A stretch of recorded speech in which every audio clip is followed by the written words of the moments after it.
Are you trying to kill my sons? Those were the first words he threw at me. Not thank you. Not even what happened, just straight up fury. And in front of the whole patio, too. The sun was starting to set along the edge of Clearwater River, painting the restaurant deck in gold. Families were laughing, wine glasses, clinking plates being cleared. I was wiping down table 17 when I noticed the twins, 2 boys, maybe 9, running dangerously close to the railing by the riverbank. I saw the napkin fly, then one of them leaned too far, trying to catch it, and the next thing I knew, splash.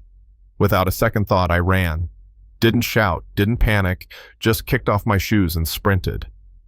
By the time folks realized what happened, I was already dragging 2 soaking wet, coughing little boys back up from the edge. And that's when he showed up. Vincent Prescott, white suit, Rolex, cigar still lit in his hand. CEO energy oozing from his pores, and father of the boys I just saved. Are you trying to kill my sons? I swear the river was still dripping from my sleeves, my knees scraped my chest, heaving, and this man was accusing me like I shoved them in myself. I saved them, I said, still catching my breath. They fell in, But he didn't let me finish.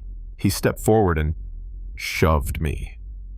Not hard enough to knock me over, but hard enough that the whole patio gasped. I stumbled back the river just a few inches behind me. You people, he hissed, always looking for a quick settlement, some pity check. Thought you'd pull a fast one on me, huh? I froze. My hands were shaking, not from the cold river water, but from the venom in his voice. You people. His voice dropped low. You're just a waitress, some black nobody thinking you can scheme your way into a lawsuit. The air thickened. The entire restaurant went quiet. Some folks turned away pretending they hadn't heard. Others watched wide-eyed mouths slightly open forks mid-air. No one stepped in, except for the 2 little voices behind him. Daddy Stop, Ethan and Eli, still shivering in their blankets, cheeks pink from the cold. One of them stepped forward, pulling at his dad's sleeve. She saved us, Ethan said, voice trembling. We fell. Maya jumped in and saved us. Vincent's hand froze mid-air. She didn't push us, Eli added. We were chasing a napkin. She was the only one who noticed. Silence. He looked between them and me still drenched, still trembling, still trying to piece together what the hell just happened. And for the first time, I saw doubt flicker in his eyes. I held up my phone. The cameras caught everything I whispered. The footage is clear. He didn't even glance at it, just muttered trash footage for a trash story and turned away. But the damage was done, not to me, to him. The crowd saw, heard, felt it.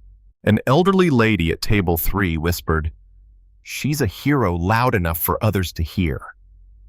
And for the first time that day, I let myself breathe. Later that evening, when the crowd thinned and the air cooled, Vincent came back. He looked smaller, not shorter, just less.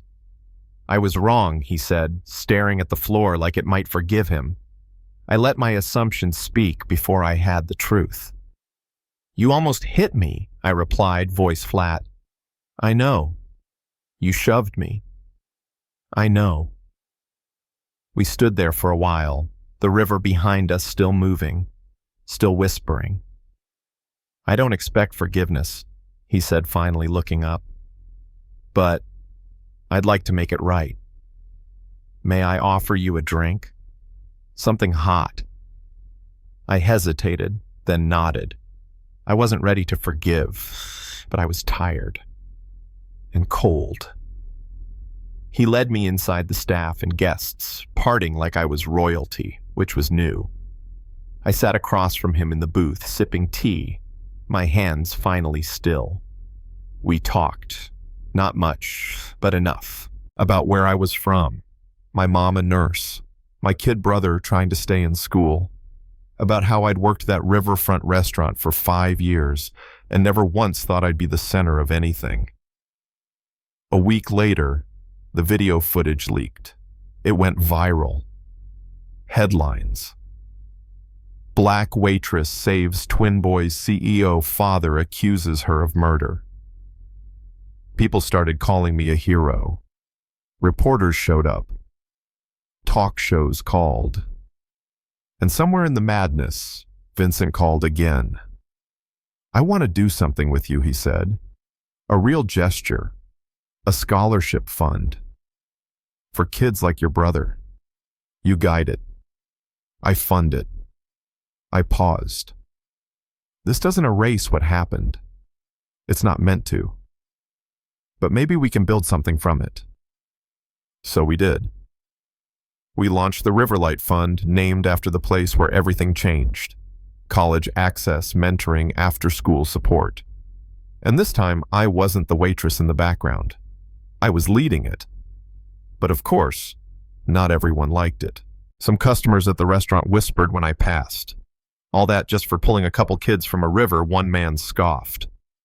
I turned to him with a smile. "You ever jumped into a freezing river for kids who weren't yours?" He shut up. Others warned me, spotlight doesn't last long. I told them I wasn't chasing spotlight. I was chasing justice. Still, the backlash came. Online rumors, trolls saying I staged the fall, that Vincent and I were in on it together. Some even said I didn't look like a hero. That one stung, but I stayed steady.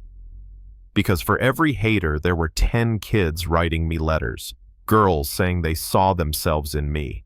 Boys saying they wanted to be as brave as Miss Maya. Every time I doubted myself, I went back to that moment. The sound of the splash, the cold bite of the water, the way those boys clung to me when I pulled them out. That was real. And one evening, while speaking at a youth forum, a teen girl raised her hand and asked, "How do you keep going when they try to pull you down?" I looked her in the eye. "Because I already know what drowning feels like," I said. And I swore I'd never let anyone else go through that alone. And the room went still. So, yeah, I was just a waitress. Still am sometimes. But I'm also someone who didn't look away. And maybe that's what heroism is, not big speeches or breaking news, just showing up when no one else does. Now let me ask you something. Have you ever been misjudged like that? Treated like your actions didn't matter, or worse, twisted into something ugly? Drop your thoughts in the comments. I want to hear your stories, because this isn't just about me. It's about all of us who've ever been underestimated, and Rose anyway.